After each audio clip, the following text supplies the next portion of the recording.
दोस्तों नमस्कार। दिल्ली राइट्स के 1 साल हो गए। 1 साल उस जख्म के जो इस देश को मिला। देखिए ना, कितनी दुख की बात है कि दुनिया के सबसे बड़े लोकतांत्रिक देश की राजधानी में दंगे होते हैं। और दंगे के पीछे कौन लोग खड़े हैं? वैसे लोग जो कि बहुत पावरफुल हैं, वैसे लोग जिनको कहीं ना कहीं सरकार की सह प्राप्त है, सहयोग प्राप्त है। Now you would be thinking कि मैं ऐसा क्यों कह रहा हूं, कहीं मैं भी तो लेफ्टिस्ट नहीं हूं। लेट मी टेल यू, मुझे कोई इंटरेस्ट नहीं है लेफ्टिस्ट और राइटिस्ट और सेंट्रिस्ट कहलाने में। I am just concerned for my own country. मेरे लिए भारत एक देश है, मेरी माँ है। माँ के इस हाथ में दर्द चोट हो या इस हाथ में हो, दर्द तो दर्द होता है। माँ के दर्द को बेटे को समझना चाहिए। चाहे दंगा कोई करवाए, देश में दंगा हुआ ये सच्चाई है। दूसरी सच्चाई ये है कि कुछ लोगों ने दंगा करवाया, उन सभी को दंडित होना चाहिए। भारतीय सिस्टम को चाहिए कि उन सब को जेल में डाले जो लोग इसके जिम्मेदार हैं। पर हुआ क्या? दिल्ली पुलिस के चार्जशीट देख लीजिए, अभी तक जितने ट्रायल हुए हैं वो सब देख लीजिए, कितने सेलेक्टिव अप्रोच रहा है। आपको याद हो कि देश का जो यूनियन मिनिस्टर है अनुराग ठाकुर, उन्होंने खुद कहा था गोली मारो सालों को। I really sorry that I am using this word, I should not use this word, लेकिन ये सच्चाई है। कपिल मिश्रा, जिनके 75 सोशल मीडिया पर उनके कमेंट्स मिल जाएंगे, उनके इंटरव्यूज मिल जाएंगे, किस तरह भड़काऊ बयान दिया उन्होंने, लेकिन उनके खिलाफ भी एक्शन नहीं हुआ। शाहीन बाग पर जब आंदोलन हो रहा था तो वहां किस तरह से एंटी शाहीन बाग एक माहौल तैयार किया गया था, पूरा एक पृष्ठभूमि तैयार की गई थी, एक बैकग्राउंड तैयार किया गया था ताकि इस तरह के दंगे हो। एनीवेज 1 साल हो गए हैं तो हमें दुख प्रकट करना चाहिए। जो भी लोग मरे हैं उनके लिए संवेदना प्रकट करनी चाहिए। वी मस्ट नॉट सेलेक्टिव कि मुसलमान इतने मरे, हिंदू इतने मरे। मैं देख रहा हूँ ट्विटर पर बड़े बड़े पत्रकारों को कि सब सेलेक्टिव हैं, खासकर लेफ्ट विंगर्स। वो हिंदुओं पर अटैक कर रहे हैं, सरकार पर अटैक कर रहे हैं।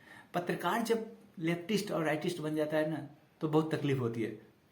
तब एक उलझन वाला माहौल बनता है, फिर पता नहीं चलता where the are country heading, कहाँ हम देश को आगे ले जा रहे हैं, किस दिशा में ले जा रहे हैं। पत्रकार की भूमिका ये नहीं होनी चाहिए।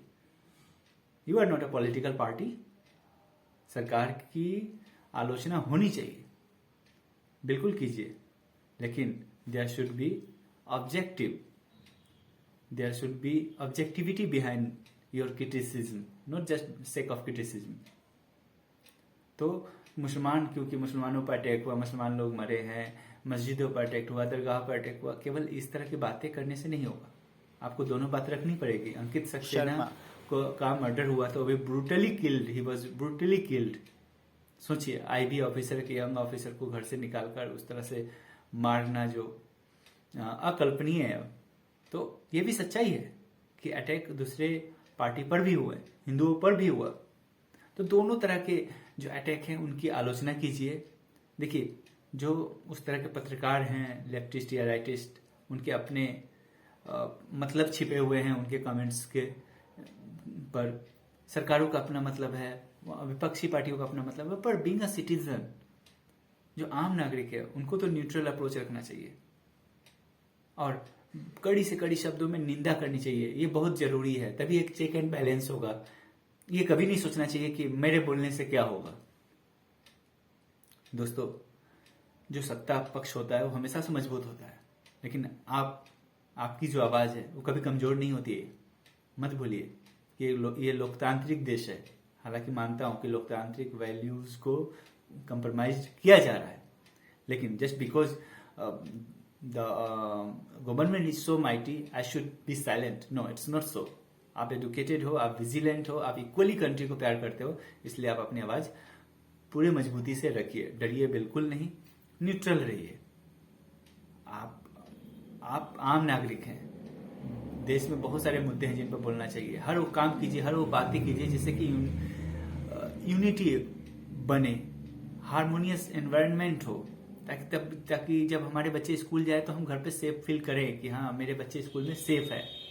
दंगा फसाद वाले माहौल में न मुस्लिम का बच्चा सेफ है, न हिंदू का, न सिख का, न ईसाई का।